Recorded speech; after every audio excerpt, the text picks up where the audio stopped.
Hi there. Welcome. Thanks for stopping by. It's 2023. We're in a new year.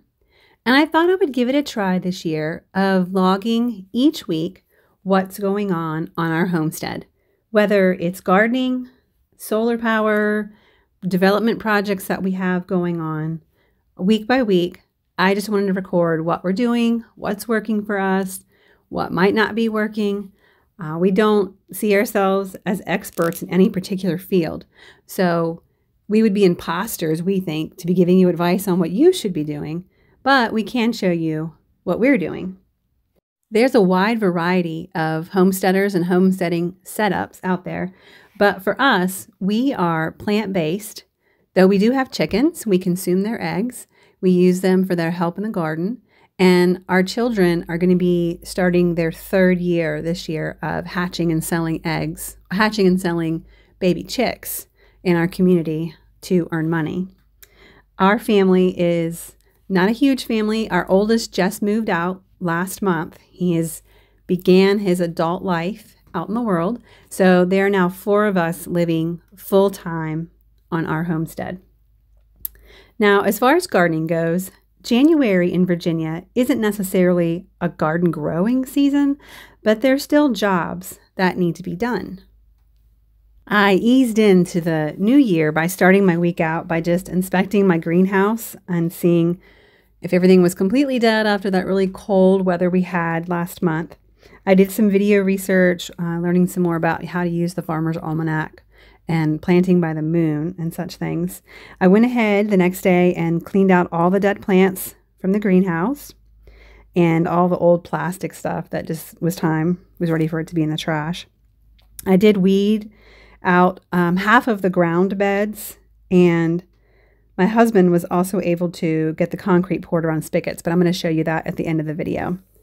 I was able to harvest another bed of spinach this week, and another bed of kale. And we use those, fresh eating. I freeze what I can't eat in the first week or so. I'm not really dehydrating any right now. I have plenty of dehydrated greens. So whatever I'm getting out of the garden right now, we're mostly eating fresh. The video segment that I'm going to insert next was irrigation work that was started in early December. But then things got so cold and so wet, we just finished it up this week. And when I say we, I mean my husband did it and I took pictures. Frosty, cold morning to you. We have a project underway today. My husband is on the way to Sunbelt Rentals to get the ditcher that attaches to his dingo so that we can ditch a new water line. Whew, chilly. When we built these walls, we already had this one spigot that was here in the previous garden. Right now the splitter is disconnected for winter, but that splitter connects here, and that gives me 4 spigots. 2 of them, one goes here, and that waters the whole wall all the way down to the lower gate. So that does half of the wall. And then the second spigot is attached to a hose that lays across the garden and attaches to this spigot, and that's for watering this whole half of the garden in the walls to there. But I do use some of the different spigots in the wall to attach garden hoses to water everything in here. So we didn't consider it worth it to put an underground watering to the center raised beds because we had so many spigots in the walls. When we built this, my husband was forward thinking. I was telling him, oh, it'll work, don't worry about it. But he knew what he wanted to do, and I'm glad he stuck to it. He did not want to have this hose draped across here permanently to water that wall. So what he did, ignored this piece of wood, that's just to help stop when heavy rains come, so the water doesn't rush into the garden too hard. He put this in to help stop any burrowing rodents, which can still come in if they want, really. But underneath it, he buried a hose or a PVC because his plan is to go from the well, ditched all the way across here. He dug up yesterday to find a line, but ditch all the way to here, run the water hose underneath, put a T in it, and send one T to here and the other T to here. And the reason for that is this spigot is currently run on a line that goes into the house, and that line goes through the house water filter. So the water pressure that we get to this spigot is pretty limited. It's great if I only want to water one bed, or maybe, you know, one long bed and a small bed. But if I'm going to turn on multiple beds to water, the water pressure drops so much that it can't handle. You're hardly getting anything out. So by ditching the water line from the well, it's going to increase the water pressure drastically, and he's going to put in a second spigot. Actually, I think he's going to tear this one out and put a new one in because we want to move it over, because it's kind of a tight fit right there when I mow the grass to try and get in there. So we're going to move that spigot over closer to the plug in the wall, and he's going to put another spigot over here, and that's what those two T's are going to go to. So I'll have two different spigots, one for each side of the wall, and the pressure will be much more, and I'll be able to water more stuff at once. Usually when I'm out here for 45 minutes to 2 hours in the morning, all spring and summer, usually, I mean, this is the first year I've had these walls, but what I did this year was every 5 or 10 minutes, I was switching different parts of the wall that needed water while I was out working and weeding and planting and whatever else was going on. So hopefully this will be a big improvement and a time saver. And he had this planned in his mind from the beginning. We just didn't have the time or the resources yet to be able to do it. So this hose was just temporary. And today's the day. Of course, I won't get to make much use of it for a few months, but more things can get done in the winter when you're not busy doing the rest of the maintenance around the house and the yard.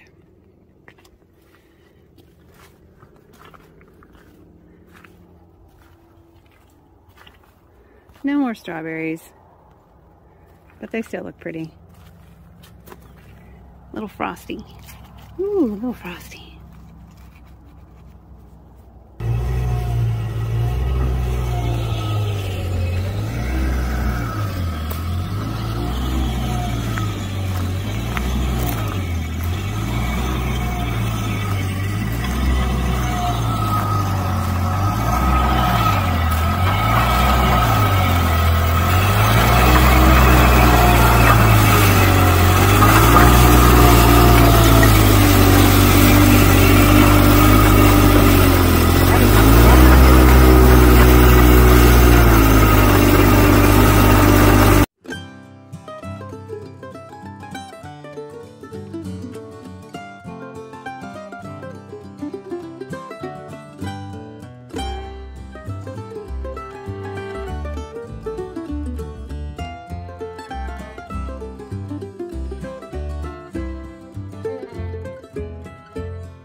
And that ditch was covered over by the end of the day. The first week in January, the weather allowed us to get back out and pour the concrete around the 2 spigots. It's still really wet and mushy in the garden, so we won't be doing any of the backfilling and final grade for a few more weeks, maybe a month or two. It just depends on the weather. Our favorite neighbors happen to have a huge branch come off of one of their very old trees. The tree they estimate being over 400 years old. The branch they estimated being probably 150 years old. And they chopped that up and gave us a call, and we came over and picked up the wood and dumped it by our wood pile. So that will be part of our home heat for 2022-2023's winter next year. And the final big event and expense of this first week in January was more preparations for the platform area for the above ground pool that we're going to be installing. We chose to opt out of a trip to Florida this winter, and instead we bought an above ground pool. The last 2 years we've had a little like 14 or 16 foot inflatable pool. The kids really loved it the first year. Last year, the grown-ups really started to enjoy it a lot more. It was so wonderful to get in after you're like all hot and sweaty from working in the garden until midday. So this year we decided a bigger pool would be nicer, so the splashers can be at one end and the relaxers can be at the other end. But being on a homestead and spending 95% or more of your year on your property, it's really nice to have somewhere to relax and just take a break at the end of a hot day. You don't have to go anywhere. It's just kind of like having a vacation at home. Staycation is the new popular term for that. And it's a pleasurable way to get more vitamin D in the summer. So we do look forward to getting to lay back and look at the clouds and just relax in floating water above the ground. Now, this is our first January with solar power.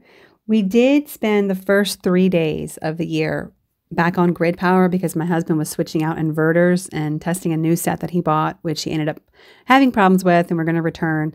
So then he had to switch back to the original inverters. And the only reason we're concerned with our original inverters are we realize we have a little bit too much voltage going into them on really cold mornings. So right now our temporary fix is we run a little heater in our bathroom to draw power off the grid lines or the solar lines so that the voltage doesn't go too high on the inverters.